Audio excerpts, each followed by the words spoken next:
All right, so thanks for joining.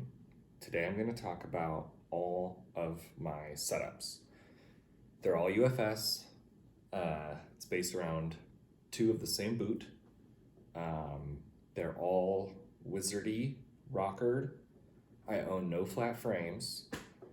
And yeah, so I'm thinking I'll get started with my two active current setups. Complete setups, and then I'll talk about all 6 of the others, total of 8 possible setups, which is pretty amazing. So first one I'm going to talk about is this one. This is the Seba SX2 boot from Wizard. Came pre-gutted. I have the Intuition premium liner in it. I've swapped out the Cocoa strap. The cuff is from my other CJ2, as is the strap. Long ass laces, liner laced separately entirely so that I can remove it easily for drying. And yeah, that's the boot. And this frame is one of the few Wizard frames I've actually tried. I've tried the PR80, I've tried the NR100, and this is the Wizard Advanced 100/84. I'm just borrowing this from a friend who lives in town, and I like it a lot. I think that it is an interesting middle ground between what I'm used to with my long 6-wheel frames and what I'm used to with my smaller 5-wheel frames. It's got like the length in the toe for some nice, leverage on toe presses, but the heel is still fairly compact to the skate, so the leverage on heel presses isn't as challenging as some of my 6-wheel frames. But unfortunately, the wheels that that he loaned it to me with were pretty worn and not super rockered, so I had to kind of dial in a rocker using some smaller worn 100s that were 92, and then kind of rearranging what were, I think, 77 millimeter wheels. So it's not, exactly as to spec, as it was intended. But I'm not going to buy new wheels for someone else's frame. So we'll see. We'll see if this is something that I end up buying. I'm not sure if he wants to sell it or if I want to buy it or not. I have a lot of other stuff to share, a lot of other stuff to skate. But I do like the dynamic of a 5-wheel with the center pivot, but on this long frame. Jury's out on the actual spacing between the wheels, if that feels too big or whatnot, because I'm used to kind of like max of like a 76 millimeter pivot spacing between wheels. This is 84. Yeah, lots to say about the Wizard Advanced. It's heavy, but it's very stiff. It's fast. I think because of its stiffness and wheel size. And yeah, and it feels good. It feels more appropriately sized than the 100/80 Wizard Advanced frame, which I have tried before, but that just felt too compact for my size 44 boots. Just felt underfoot. I was like impressed by the speed, but not necessarily by the wow moment of that's a huge frame. So the 184 is proving to be, wow, that's a huge frame. But I kind of want to put better wheels on it. So anyway, that's that one. On to the next. It's winter. This is my winter ice skating setup. It's the ground control ice frame, which I got sharpened, and because that's what you got to do. And yeah, it's mounted to my other boot that I got fairly recently, and this boot is the main reason why I'm not getting the new Wizard boot, because it just got new Wizard liner, CJ2 boot, and I say I just got it. I got it a couple months ago. It is dirty. My feet sweat. Dirt accumulates. That's what happens. Anyway, enough about my feet sweating. Yeah, Seba CJ2. This is the Prime, so it was gutted. It came with a liner.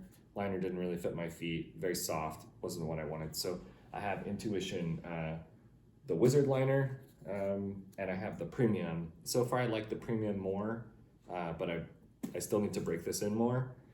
I like being able to lace up the whole liner. I feel like I get it really compact to my foot, but in this situation, maybe I'm missing something, but you can only lace the top, and I just feel like I don't get as much heel lock, even with the kind of runner's lacing style that I do. So anyway, this boot's very similar. I've interchanged some parts between the black boot and the white boot to give it just some fun, I don't know, flair. And this shell doesn't have a carry strap on it. And I don't like carrying it from the liner because it just comes out and I don't want to tear this. So this is the little doohickey that I made that attaches to the cuff with just some webbing. I sewed it and it's been working pretty well. As you can see, all these CJs and SXs, the heel separates. Before it separates, it feels like a cast on your foot. After it separates, it feels like a more organic, normal skating experience, which is interesting. It seems like a feature, not a bug. Not really sure. Anyway, yeah, I guess one other detail is I use a heel shock absorber from Intuition. For an insole, I just use the 3/4 length Power Step insole. I think I've talked about that in previous videos. It leaves enough room in the toes for me to spread my toes out, have the width that I need. So I think that's everything about this boot. I'll talk a little bit about this ice frame. Nice and sharp. And what is very interesting about this is it's a one size UFS frame. And as you can see, it's not as big as my foot. And every other frame I have is bigger than my foot. So like at I think 270 millimeters is this frame. You know, if you think about the frame really only goes to like here, and then it kind of tapers off, et cetera, it's like actually quite small. So when I skate this, I feel like I'm skating a slalom skate, and that has its benefits. The main one is it's very curved, so I can do really tight moves. But I've only ice skated like 3 times so far, like pretty much ever. So I'm still getting used to how an ice blade hooks into the ice and has very strong, opinionated, carved trajectory when you lock into it. Whereas with a wheeled rollerblade frame, you kind of get to choose your trajectory a little bit more. The ice, when you're locked in there, it feels really cool, but yeah, you have to understand it, you have to work with it. So I'm learning and enjoying, but I don't like how straight on top of it I have to be, which is fine. I'm just used to longer frames, and I can get used to these. It takes about an hour. Yeah, that's all I have to say about this one. So that's my 2 current setups, wintertime. And the other setup that I've been using mostly over winter is gonna start us on our Roka trajectory. I call it Roka versus Rocka, but this is their 4x100 frame. Marcus at Roka was so kind as to send me this. He's been super awesome to partner with and test out his frames, and he's willing to test out my ideas, so I'll share that in just a moment here. But I really love the 4x100. I hadn't skated anything like this in a while. I've been on 5 and 6 wheel frames for probably over a year. But I was remembering the endless Trinity 100 that I started out on, and I just wanted some of that speed feeling, and I got it with this. It's solid, it's quiet when I skate it, strong, it's got a heft to it, but I don't have to worry about it at all. And the rocker is a little subtle at first. I thought it'd be more based on their 5-wheel rocker being, sporty, let's call it, very swivelly. But yeah, I had to break it in. I've got a hodgepodge of wheels because I was trying to move some wheels off, these yellow wheels onto the Wizard Advanced. And so yeah, I'm gonna set this up in a minute after this video because I kind of miss just ripping around town. And I also enjoy the length of this is very intuitive for my foot size, for jumping on things, stalling in the middle, which is a luxury I don't have on most of my frames. And yeah, just, little heel presses, little kind of toe presses don't feel great, but, just like kind of mushroom blading interactions. This one's really fun for that. Just high speed, different kinds of swivels, because 4-wheel is a different dynamic than 5 or 6. So yeah, I like this frame a lot. It's been my go-to most of the summer into the winter. Kind of loving it. I'm going to continue the Roka theme. We're going to go with the 6-wheel 90 by 72. The ends are 90, middles are 72.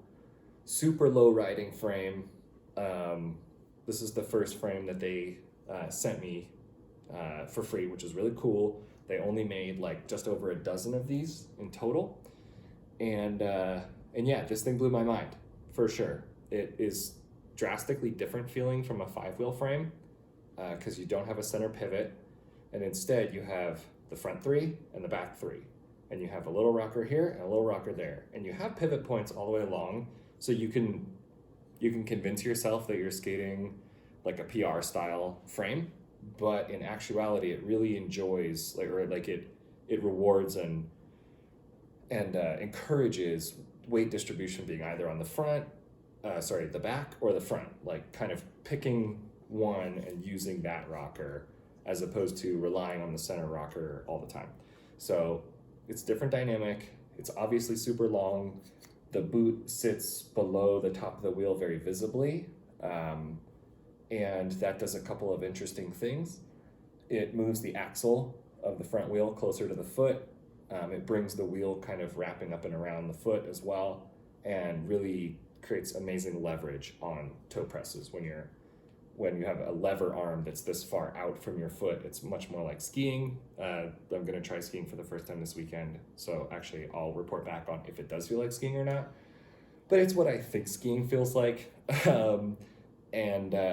The one thing I noticed, one of the things I noticed about this frame and the other 6-wheel frame is the rear wheel, then being balanced, also feels like fairly far off the back. So doing a heel press is a considerable amount of shin, sort of like tibia strength. And, when you find the balance point, it's really good, but it's definitely challenging compared to the toe press. We've got gobs of calf strength, as running humans. So we can kind of adapt to gripping with our toes, powering through the calves, flexing the ankles. It's a much different story when you've got your legs locked out and you're on your heels and you're trying to balance. So anyway, this frame taught me a ton. It's actually quite light for how it looks because it's so shallow in height. And it rides super low because, as you can see, the bolt sits between the 2 wheels. On a 5-wheel frame, the second wheel is directly sort of interacting with the second bolt, whereas on the 6-wheel frame, it's not. So rides super low. I have some hard wheels on here. I don't really recommend that. I didn't really love hard wheels on this frame, but they were bullet-shaped 72s, which was kind of unique. Next, I think I'll probably go with all mushroom blading wheels or Street Invaders or something like that. I think that's probably what I'll go for. So anyway, that's this one. I have very much enjoyed this frame and will continue to skate it for kind of that middle ground freestyle space. On the very far end of the freestyle space is the Roka 125/76 prototype. This is wild. I think I've talked about this frame a little bit before, but in relation to the 90/72, basically this frame gave me the idea for this frame. And the fact that the boot sits down below the top of the wheel made me think, how far could we push that? Could the axle be almost level with or even above the boot surface, like the footbed of the boot? And I worked with Roka, kind of pitched the idea for a 125/60, where it would really be, this wheel would be half the size of this one and your boot would be super low. But then they were sensible and talked me into a bigger wheel size, because if you had a 60 right here, you would just scrape your boot all the time. It would be super slow. The wheels would wear very differently in terms of how long they last. And yeah, so they decided to kind of go from the 72/90 to a 76 125. I don't think they'll go with a 125 in production. We'll probably, maybe if they want to, we'll test different end wheel sizes that are a little more sensible than this. But a couple of reasons for the 125 are, A, I wanted the axle as high as possible relative to the boot. That comes from the biking world. Having your cranks and where your pedals are be lower in the bike is more stable. You can manual better, you have better kind of control of the bike. The taller your cranks are, the higher you are above the axles of the wheels, the more unstable you are. You're almost like on a tall bike. So when you think about all rollerblades are on top of the wheels, every time you tip the wheel, you're tipping the entire wheel side to side, and your whole body is tipping on top of it. My thought was, what if when you tip the skate, you're tipping only half the wheel? So instead of being up here and tipping this far, you're here and you're just tipping a little bit, but you're actuating a lot of change in edge. So that's what I feel when I skate these. When I press, especially going fakie, when I press through the toe inside or outside edge, it is like immense amounts of pressure on the edge of the wheel, and that creates a ton of grip and just power, basically. So for wizard skating, that means greater continuation of speed between tricks, and yeah, just generally like more grip. So the having 6 wheels and having this length of frame means that when you're leaning to the side, you have a lot of support, you know, a lot of grip holding the wheel on the ground. And then having the length of the frame leaning forward means you also have a ton of leverage. You're not gonna, you can tilt your body more before you actually fall. And so that allows you to do more kind of dynamic skating positions where you're leaning back more or forward more or just whatever, right? Like more dynamic. And yeah, a last couple of reasons for why this frame and what it means. A lot of people talk about on the advanced frame, having the 100 millimeter wheel is better for presses because you have more wheel in contact with the ground, you have more grip. 125 has the most contact patch with the ground because of the, you know, obviously larger diameter, more circumference, shallower angle of, anyway, whatever, tangents and stuff. It has a ton of grip on the ground, and it's far out in front of your foot, and the axle is up here, so there's just a lot of different leverages going on, and it means it's a very stable toe press. Heel press, very challenging. Big wheel, sticking out the back. A stronger tibia probably would help, but I don't have that, so I stick to toe presses on this one, and I do heel presses on other frames. So anyway, this is the frame where I've done the most ski-inspired tricks, like nose butter 360, nose butter 180 to 360 out. The amount of stability I feel when I'm on the toes with this frame just means I can do all kinds of cool stuff. And yeah, the 76s, I guess I'll talk about that briefly and say that on this frame, it's almost the same height as the 72, because on this one they made a little carve out underneath, above the second wheel. So obviously the bolt again is right in between the wheels. You can see it doesn't intersect with either of these two. And then right here in the frame, there's a little carve out. They could almost probably drill it out so that this wheel is almost exactly touching the boot. That's pretty unique. I think they progressed that a little bit compared to the 72, where it's just a normal thickness of frame all the way across the top here. So that's kind of unique. And then you notice it's red, yellow, different color wheels.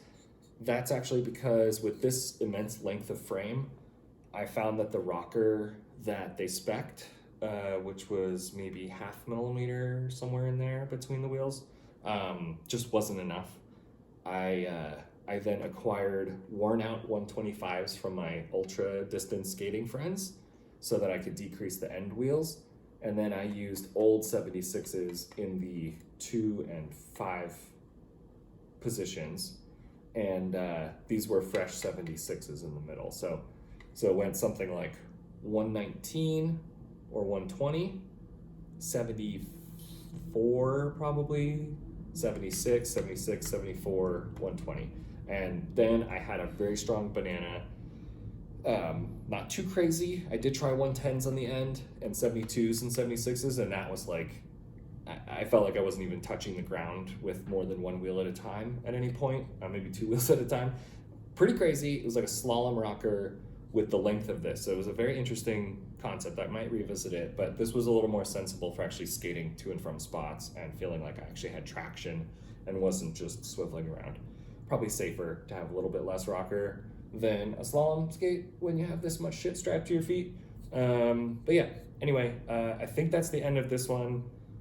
I like having a more enhanced rocker than what was spec'd on here. I think in the future it would be cool to have rockerable axles here, because as these wheels wear out, they wear out faster than the 125s, so you start to lose your rocker, and it would be cool to bring these wheels down further, so they would start in one position and then maybe shift down, or vice versa. You'd rocker the 125s on the end, so these start to do their wearing out in the middle, and then as they wear up, right, the 125 could come up as well. So these are just some ideas. I think frames can really progress and borrow ideas and tech from each other and make really experimental stuff. This is one of those things, and we'll see where this goes in the future. I'm not really sure, but I'm gonna keep skating them because they're fun. All right, another frame company. This is kind of a one-off. The Rockin 572. This is one that I haven't skated a ton. It's very short for what I'm used to, but that's the point of it. It is designed for basically aggressive skating. So this H-block grind block plate thing can be removed, and a fifth wheel can go in here. 5x72 is the normal setup here, and that's a really fun one. It's basically the same length as my foot. It feels a lot like the ice frame or a 4x80 slalom frame for me.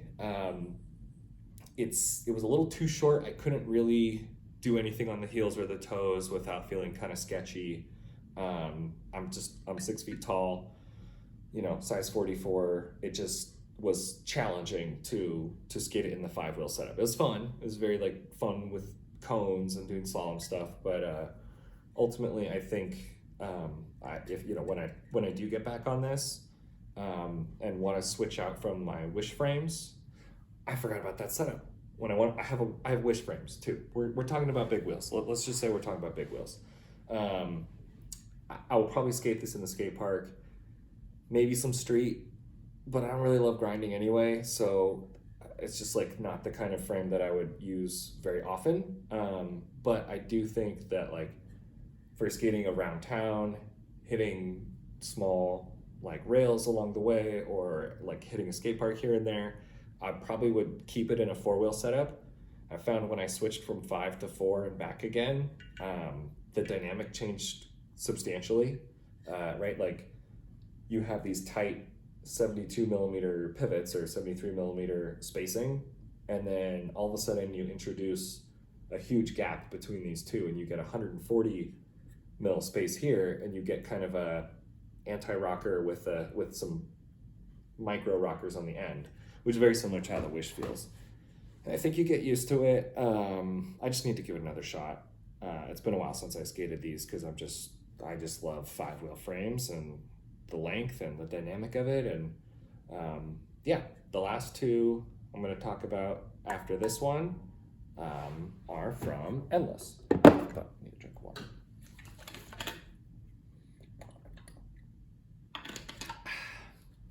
So, start out with the first prototype I got from Brad at Endless.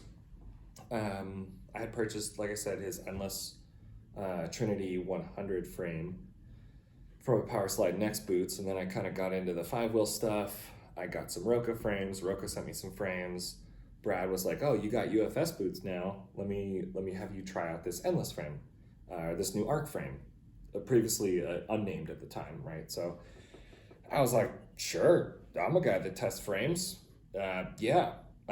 So he sent me this. This was pretty far along their development process, to my knowledge.